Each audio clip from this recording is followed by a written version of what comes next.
అందరికీ అమ్మవారి ఆశీస్సులు ఉండాలని మనస్ఫూర్తిగా ఆ తల్లిని వేడుకుంటూ ఏప్రిల్ 9వ తేదీన ఉగాది రాబోతుంది.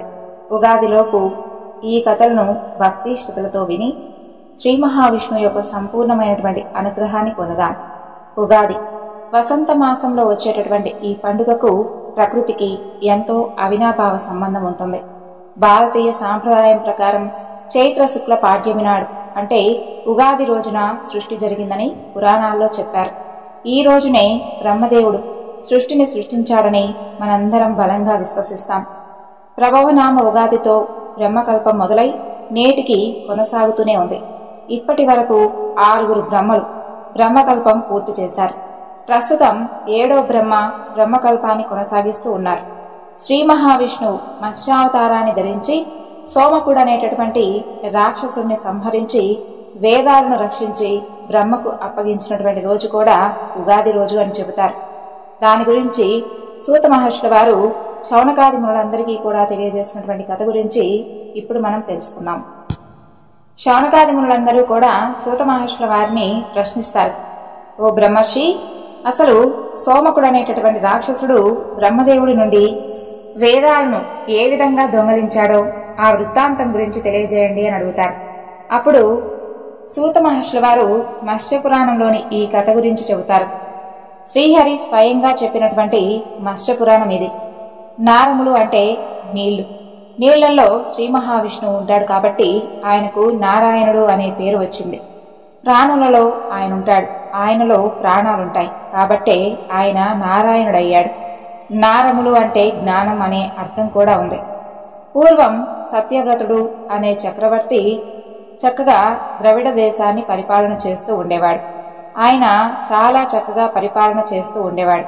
ఆ కాలంలో ఆయు ప్రమాణం 1000 సంవత్సరాల పైనే ఉండేది. ఇక అతను నిశ్చయించుకుంటాడు తపస్సును ఆచరించాలి అని. ఆ విధంగా తన కొడుకులకు రాజ్యభారాన్ని అప్పగిస్తాడు. దగ్గరలో ఉన్నటువంటి అడవిలో కనుక తపస్సు చేసుకుంటే ప్రజల వలన భంగం కలుగుతుంది అని భావిస్తాడు. ఆ విధంగా మలయ పర్వతం అనేటటువంటి ఒక పర్వత భాగాన్ని ఎంచుకొని అక్కడ చందనభరితమైనటువంటి గాలులతో నిండినటువంటి ఒక చక్కని ప్రదేశాన్ని ఎంచుకొని తపస్సు చేయడం మొదలు పెడతాడు. ప్రాతకాలంలో నిద్రలేవడం, స్నాన సంధ్యానుష్ఠానం చేయడం, అతనికి దొరికినటువంటి పళ్లను అల్పాహారంగా తీసుకుని తపాన్ని ఆచరించడం మొదలు పెడతాడు. చాలా కఠోరమైనటువంటి తపస్సు చేస్తాడు బ్రహ్మదేవుడి గురించి. అలా 10 లక్షల సంవత్సరాల కాలం కూడా గడిచిపోతుంది. ఇప్పటిలాగా అనారోగ్యంతో ప్రమాదాలతో చనిపోవడం అనేది అప్పుడుండేది కాదు.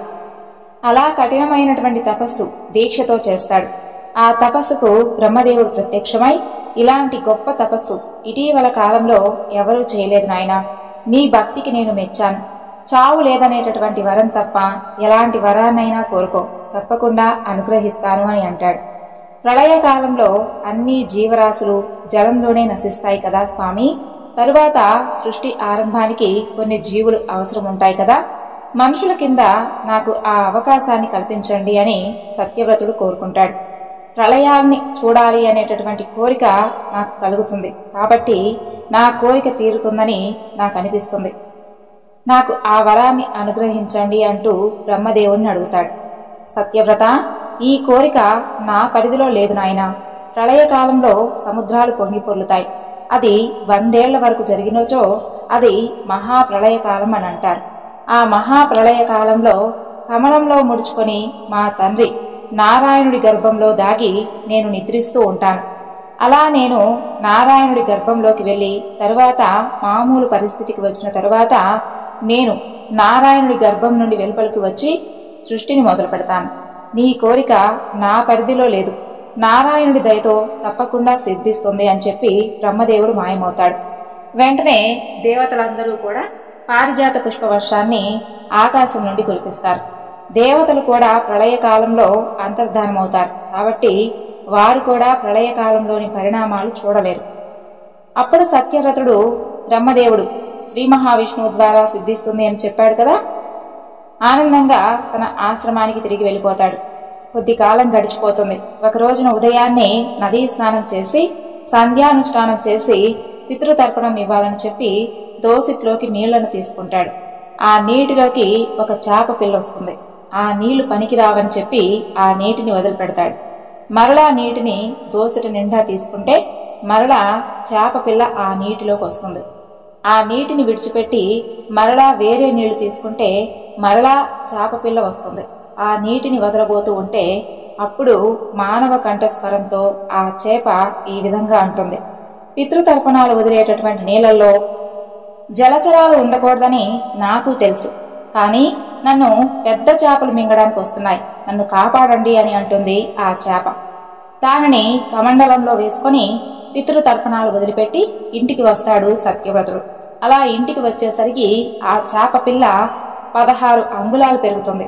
దానిని బిందెలోకి వేస్తాడు. అది మరలా పెరుగుతుంది. ఇక దానిని ఒక పెద్ద పాత్రలో వేస్తాడు. అది ఒక్క రోజులో 3 మూరలు పెరుగుతుంది. ఉదయాన్నే దానిని తీసుకుని ఎదురుగా ఉన్నటువంటి ఒక తామర కొలలో వేస్తాడు. ఆ రోజు గడిచేసరికి ఆ చేప ఆక్రందన మొదలు పెడుతుంది. ఆ స్థలం నాకు సరిపోవడం లేదని చెప్పి అడుగుతుంది. అలా మరుసటి రోజు ఆ చేప నదిలోకి చేర్చబడుతుంది. ఆ మరునాటికి అది నదంతా కూడా నిండిపోయేలా చేస్తుంది. మరలా దాన్ని తీసుకుని వెళ్లి సముద్రంలోకి చేరుస్తాడు సత్యవ్రతుడు. అప్పుడు సత్యవ్రతుడు ఆ చేపతో ఇలా అంటాడు, నీవు చేపవు కావు, సందేహమే లేదు, నీవు సాక్షాత్తు ఆ శ్రీమన్నారాయణుడివే. ఏదో పెద్ద చేపల నుండి కాపాడమని నువ్వు అడిగితే శరణాగతి చేసిన వారిని కాపాడాలి కదా అని నిన్ను నా వెంట తీసుకుని వచ్చాను. ఈ లీల ఏమిటో చెప్పండి ఋషికేశ అని అంటాడు 2 చేతులు జోడించి. స్వామి, తమరు చేప రూపంలో నన్ను పరీక్షించడానికి వచ్చారా, లేక మరేదైనా కారణం ఉందా చెప్పండి జగన్నాథ అని అంటాడు. అప్పుడు చేప రూపంలో ఉన్నటువంటి ఆ చక్రధారి, నాయనా సత్యవ్రత, నీవు తపోధనుడవు కాబట్టి సత్యాన్ని గ్రహించావు. నీవు బ్రహ్మను వరం కోరావు కదా, కల్పాంతం చూడాలి అని. అది త్వరలోనే ప్రారంభం అవబోతుంది. భూమండలంపై ప్రాణికోటి మొత్తం నశించిపోబోతుంది, కానీ మరలా సృష్టించబడతాయి. అలా జరగడానికి వాటి బీజాలు అవసరం కదా. అవన్నీ ఈ సముద్రంలో ఒక నౌకను సృష్టించి అందులో ఉంచుతాను. ఆదిశేషుడును తాడుగా మారతాడు. ఆయన్ను ఆ నౌక ఒక చివర కట్టు. నేను మరలా రెండో చివర కొమ్ము ఉన్నటువంటి చేపలా వచ్చి పట్టుకుని ఉంటాను. ఆ ప్రళయకాలంలో ఈ ఓడలో ఉన్న జీవజాలం బ్రతుకుతుంది. ఆ నౌకలో ఉద్భిజములు అంటే చెట్లు, మొక్కల విత్తనాలు, అండజములు అంటే గుడ్ల ద్వారా సంతానోత్పత్తి చేసేటటువంటి పక్షులు, ఈ విధంగా మొదలైనవి. జరాయుజములు అంటే మావి ద్వారా పిల్లలు కలిగేటటువంటి జీవులు, మానవులు, పశువులు మొదలైనవి. స్వేదజములు అంటే చెమట ద్వారా తయారయ్యేవి. ఈ 4 రకాల జీవులు, వాటికి ప్రళయకాలంలో కావలసినటువంటి ఆహారం కూడా ఇందులోనే ఉంచుతాను. వీటితో పాటు సూర్యచంద్రులు, నా నేత్రాలు, పరమేశ్వరుడు, నేను, నాలో దాగి ఉన్నటువంటి బ్రహ్మ, అలాగే మార్కండేయుడు ఉంటాం. భగవద్భక్తులను, వాసుదేవ భక్తులను ఈ ప్రళయకాలం ఏమీ చేయలేదు. మహాత్ములు, వేదాలు, పురాణాలు, ఉపనిషత్తులు ఇవన్నీ కూడా నావలోనే ఉంటాయి. నువ్వు వీటిని ప్రళయకాలంలో కాపాడు. తరువాత నాచే జీవులు సృష్టించబడతాయి. అలా కృతయుగం మొదలవుతుంది. ఈ ఋష్యాంతరానికి ప్రజాపతివి నీవే అని చెబుతాడు శ్రీ మహావిష్ణువు. స్వామి, ప్రళయకాలం నేను ఏ విధంగా తెలుసుకోగలను అని అంటాడు సత్యవ్రతుడు. ప్రళయకాలం మొదలు కాగానే ఈ ఓడ నీ ఆశ్రమం ముందుకొచ్చి ఆగుతుంది. ఆలస్యం చేయకుండా ఆ ఓడలోకి ఎక్కు. నిరంతరం నా నామస్మరణ చేయడం వల్లే ఈ నౌక వచ్చే వరకు ఈ ప్రళయం నిన్నేమీ చేయలేదు. ఈ రోజు నుండి అనావృష్టి మొదలవబోతుంది. 100 సంవత్సరాలుంటుంది. ఈ కరువు వలన ఆకలితో కొంత ప్రాణ నష్టం జరుగుతుంది. భూకంపాల వలన కొందరు చనిపోతే, క్రిమి కీటకాల వలన అనారోగ్యంతో కొన్ని ప్రాణాలు పోతాయి. తరువాత అతివృష్టి వలన అంతా కొట్టుకుపోతుంది.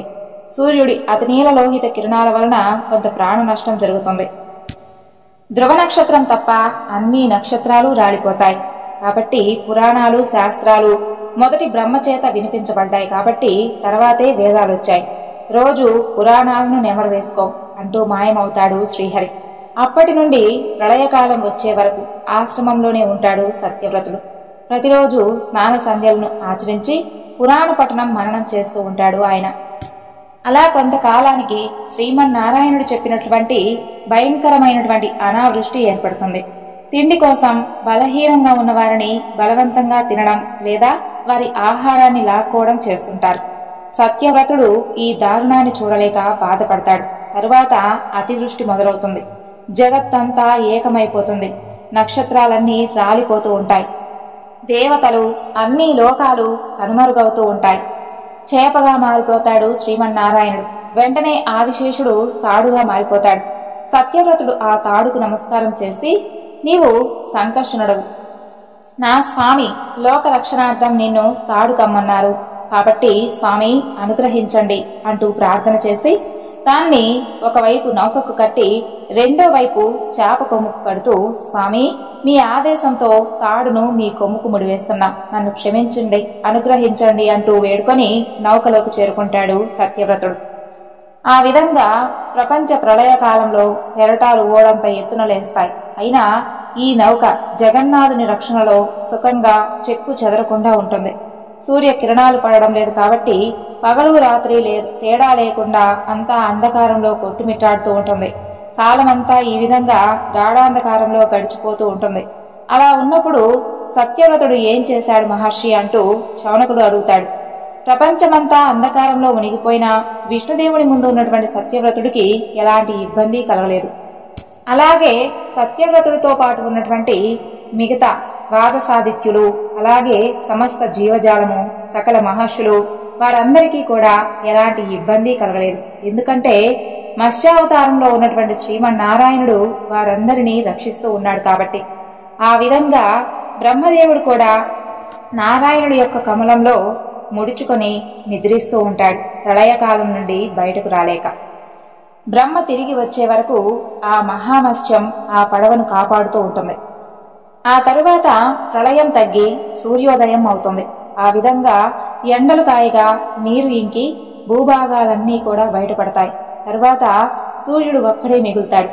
అప్పుడు బ్రహ్మదేవుడు మేలుకొని ఆ భూములపై మరలా సృష్టి చేసేందుకు ప్రారంభిస్తాడు. కానీ సృష్టి చేసేందుకు తగినటువంటి శక్తి సామర్థ్యాలు కలిగించేటటువంటి వేదములు బ్రహ్మదేవుడి వద్ద ఉండవు. వాటి గురించి వెతుకుతూ ఉండగా సోమకుడనేటటువంటి ఒక రాక్షసుడు బ్రహ్మదేవుడు నిద్రించేటటువంటి సమయమున వేదములను అపహరించి సముద్రంలో దాగి ఉన్నాడు అని చెప్పి తెలుసుకుంటాడు బ్రహ్మదేవుడు. అప్పుడు ఇక చేసేదేమీ లేక శ్రీమన్నారాయణుణ్ణి మనసులో తలుచుకుంటాడు. వెంటనే నారాయణుడు బ్రహ్మ ముందు ప్రత్యక్షమవ్వగా అప్పుడు బ్రహ్మదేవుడు, ఓ జగన్నాథ, లోకరక్షక, పుండరీకాంక్ష, నీ స్వరూపాన్ని, నీ మహిమను గుర్తించడానికి మేమెంత వారం స్వామి, నీకు తెలియని విషయం ఏముంటుంది, అయినను విన్నవించాలి కాబట్టి నేను మీకు తెలియజేస్తున్నాను. నేను నిద్రకు ఉపకరించినటువంటి సమయమున సోమకుడనేటటువంటి ఒక రాక్షసుడు వేదాలను అపహరించి మహాసముద్ర గర్భంలో దాగి ఉన్నాడు. వేదములు నా వద్ద లేకపోవడం వలన సృష్టి చేయడం, అందుకు తగినటువంటి సామర్థ్యం నాకు లేకపోవచ్చున్నది. నా యందు దయ ఉంచి ఆ రాక్షసుని సంహరించి వేదాలను నాకు అందించండి స్వామి అంటూ ప్రార్థిస్తాడు. అప్పుడు నారాయణుడు 10 యోజనాల పొడవు కలిగినటువంటి ఒక పెద్ద చేప రూపాన్ని దాల్చి బ్రహ్మదేవుడికి కనిపించి, ఓ బ్రహ్మదేవా, విచారించవద్దు, నేను ఈ మహామత్స్యావతారంలో వెళ్లి ఆ సోమకుడు ఎక్కడ ఉన్నా సరే వెతికి పట్టుకొని వాడిని సంహరించి వేదములను నీకు అప్పగిస్తాను అంటూ సముద్రంలోకి వెళ్లి స్వామివారు వెతకడం ప్రారంభిస్తారు. అక్కడ సోమకుడు వేదములను ఏవో తినేటటువంటి పదార్థాలు అని చెప్పి భావించి వాటిని మింగేస్తాడు. కానీ అవి అతని ఆకలిని మాత్రం తీర్చలేకపోతాయి. ఆ విధంగా అతనికి ఎక్కువగా ఆకలిగా ఉండడం వలన ఆహారం కోసం వెతుకుతూ ఉండగా మత్స్యరూపుడైనటువంటి శ్రీమన్నారాయణుడు అతనికి కనిపిస్తాడు. అప్పుడు ఆ సోమకుడు ఇలా అనుకుంటాడు, ఆహా, ఈ చేప చాలా బలంగా ఉందే, నాకు ఆహారంగా సరిపోతుంది, పైగా నేను చాలా ఆకలిగా ఉన్నాను అని తలచి ఆ రాక్షసుడు మత్స్యమును మింగేందుకు సిద్ధమవుతాడు. అలా వారిరువురి మధ్య చాలా కాలం మహాసంగ్రామం జరుగుతుంది. ఆ విధంగా ఆ మత్స్యము తన వాడి అయినటువంటి కోరలతో ఆ రాక్షసుడిని చీల్చి చెండాడుతుంది. ఆ విధంగా అతని ఉదరమును చీల్చి అందులో ఉన్నటువంటి వేదాలను, శంఖమును తీసుకుని బ్రహ్మ వద్దకు వచ్చి వేదములను ఇచ్చి శంఖమును స్వామివారు స్వీకరిస్తారు.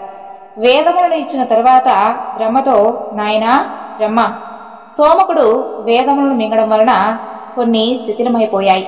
కాబట్టి నీకు జ్ఞాపకం ఉన్నంత వరకు జాగ్రత్తగా స్ఫురించిన చోట పూర్వరూపం వలె చేసి ప్రణవంతో కూర్చుంచి సమగ్రంగా చెయ్యి అని శ్రీమన్నారాయణుడు అదృశ్యమవుతాడు. ఆ విధంగా బ్రహ్మదేవుడు చైత్ర శుద్ధ పాడ్యమి రోజున అంటే ఉగాది రోజున వేదాలను తీసుకుని సృష్టిని మొదలు పెడతాడు. ఆ విధంగా శ్రీ మహావిష్ణువు సోమకుడు అనేటటువంటి రాక్షసుని సంహరించి వేదాలను బ్రహ్మదేవుడికి అప్పగించిన సందర్భంగా ఉగాది ఆచరణలోకి వచ్చిందని సూత మహర్షుల వారు శౌనకాది మునులందరికీ కూడా ఉగాదికి ఉన్నటువంటి ప్రత్యేకత గురించి తెలియజేస్తారు. ఇప్పుడు శివదేవుని కథ గురించి తెలుసుకుందాం. ఓ భక్తులారా, తెలుగుదేశమున ఒకానొక గ్రామ సీమలో బీదవాడైనటువంటి శివయ్య అనే పేరు కలిగినటువంటి బ్రాహ్మణుడు నివసిస్తూ ఉండేవాడు. అతను రాజేశ్వరి అనే ఆమెను పెళ్లాడి చక్కగా కాపురం చేసుకుంటూ ఉండేవాడు. కొంతకాలానికి ఆ దంపతులకు ఒక కుమారుడు ఒక కుమార్తె కలిగారు. పుత్రుడి పేరు సదాశివుడు, పుత్రిక పేరు దాక్షాయిని. బీదవాడవడం చేత శివయ్య భిక్షాటనం చేస్తూ భార్యా బిడ్డలను పోషించుకుంటూ ఉండేవాడు. ఈ విధంగా కొంతకాలం గడిచిన తరువాత తన భార్యతో శివయ్య ఈ విధంగా చెబుతాడు: మనము ఈ దరిద్రావస్థను భరించలేకపోతున్నాం.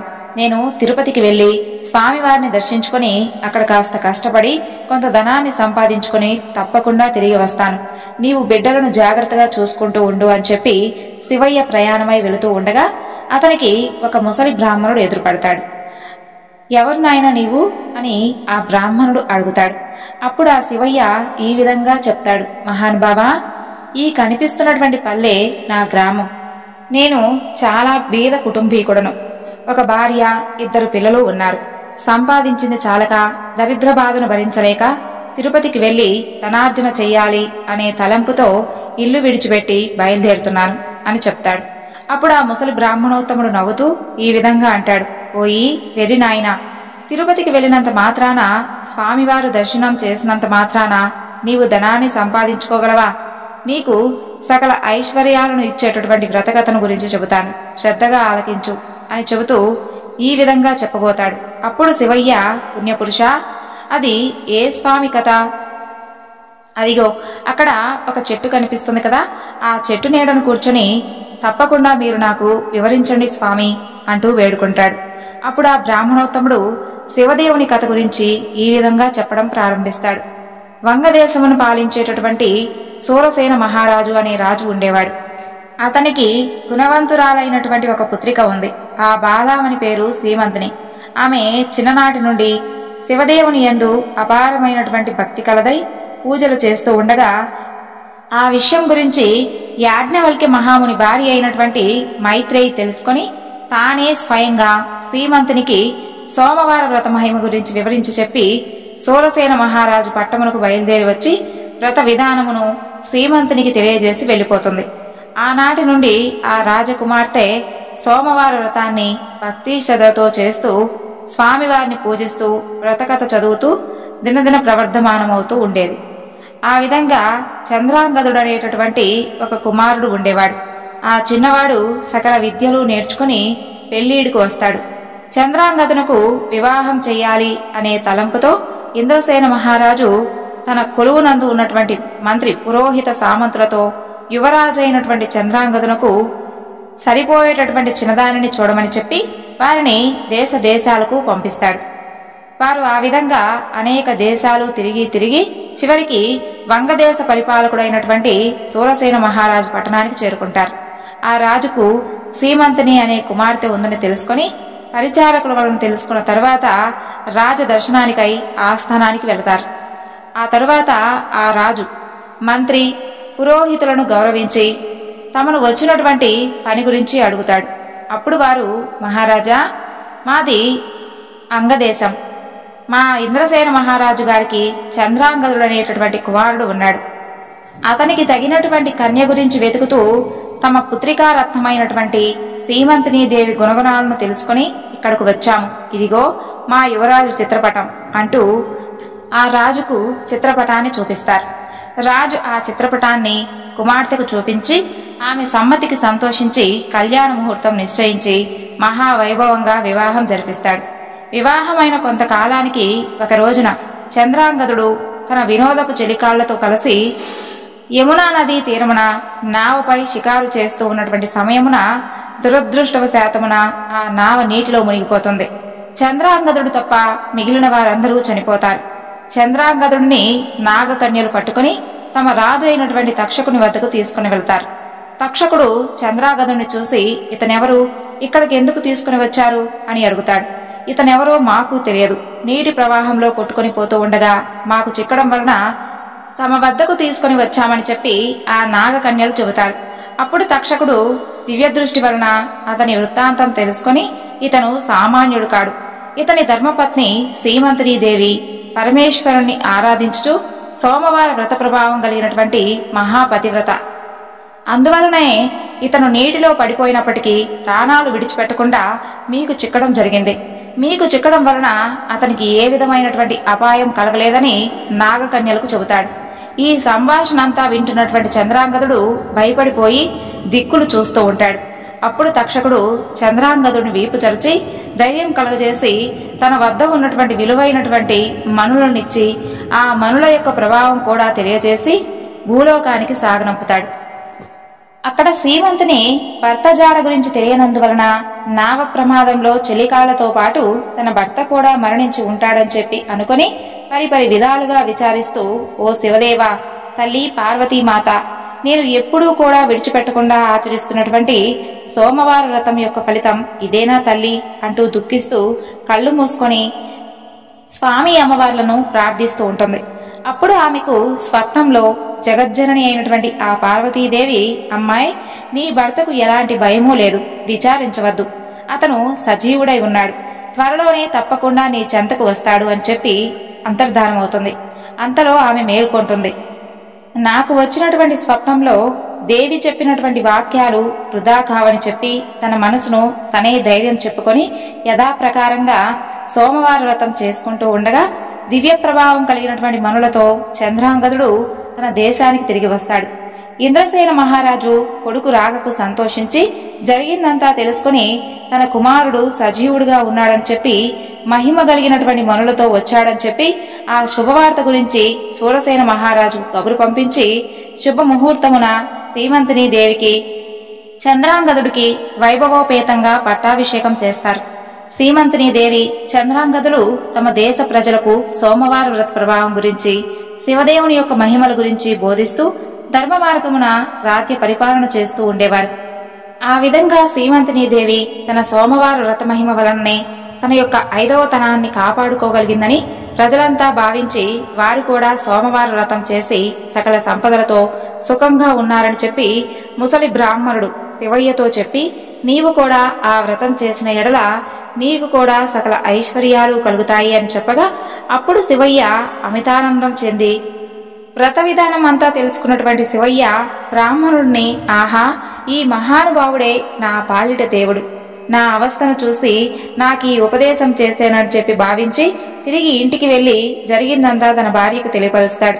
భార్యాభర్తలు 3 సోమవారాలను భక్తి శ్రద్ధలతో పరమేశ్వరుని పూజించి ప్రసాదాన్ని ఇరుగు పొరుగు వారికి పంచిపెట్టి సుఖంగా ఉండగా వారికి ఉన్నటువంటి దరిద్ర బాధలన్నీ పోయి అష్టైశ్వర్యాలు కలుగుతాయి.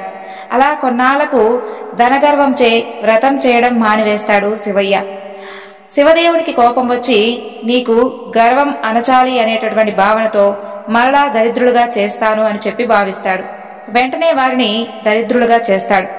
దరిద్ర దశలో ఉన్నటువంటి శివయ్య మరలా యథాప్రకారంగా భిక్షాటనకు ఒక గ్రామానికి వెళ్లి యాచించగా, ఈ వేళ మేము శివదేవుని పూజ చేస్తున్నాం, మా ఇంట్లో సోమవార వ్రతం చేసుకుంటున్నాము అని చెబుతారు.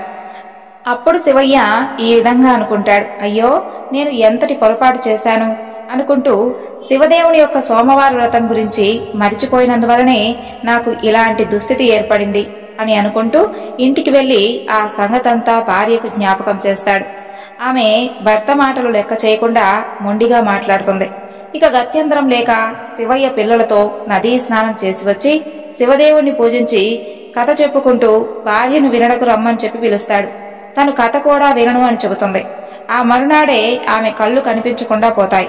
భర్త అయినటువంటి శివయ్య, ఓసి పిచ్చిదానా, శివదేవుని పూజ మానావు, కథ కూడా వినను అన్నావు, నేను బీదవాడినయ్యాను, నీవు చూస్తే అందురాలువయ్యావు, కాబట్టి చేసినటువంటి తప్పులు క్షమించమని చెప్పి లెంపలు వేసుకోమని చెప్పి గట్టిగా మందలిస్తాడు. భార్య ఆ విధంగా చేసి స్వామిని వేడుకొని చక్కగా స్నానం ఆచరించి సోమవార వ్రతాన్ని ఆచరించి ప్రసాదాన్ని కళ్ళకద్దుకొని సేవిస్తుంది. వెంటనే ఆమెకు కళ్ళు కనిపిస్తాయి. పోయినటువంటి ఐశ్వర్యం అంతా కలుగుతుంది. ఆనాటి నుండి ప్రతి సోమవారం ఆ దంపతులతో పాటే ఆ గ్రామస్తులు కూడా శివదేవుని మారేడు దళాలతో పూజిస్తూ సకల ఐశ్వర్యాలతో తూలతూగుతూ ఉన్నారు. కాబట్టి ఈ సోమవార వ్రతాన్ని, శివదేవుణ్ణి ఎవరైతే పూజిస్తారో వారు ఇహమందు సర్వసుఖాలు, పరమందు మోక్షాన్ని పొందుతారు. అలాగే ఈ కథను ప్రతిరోజు చెప్పుకున్నా, విన్నా, వినిపించినా, చదివినా సాంబశివుడు సకల ఐశ్వర్యాలను ప్రసాదిస్తాడని చెప్పి సూత మహర్షుల వారు శౌనకాదిములందరికీ కూడా సోమవార వ్రత కథకు సంబంధించినటువంటి ఈ శివదేవుని కథ గురించి తెలియజేస్తాడు. ఈ వివరణను ఇంతటితో ముగిస్తున్నాను. మీ అందరూ కూడా ఉగాదిలోపు ఈ చక్కని కథలను విని స్వామి అమ్మవార్ల అనుగ్రహాన్ని పొందాలని మనసారా వేడుకుంటూ సర్వం శ్రీ లలితార్పణమస్తు. స్వస్తి.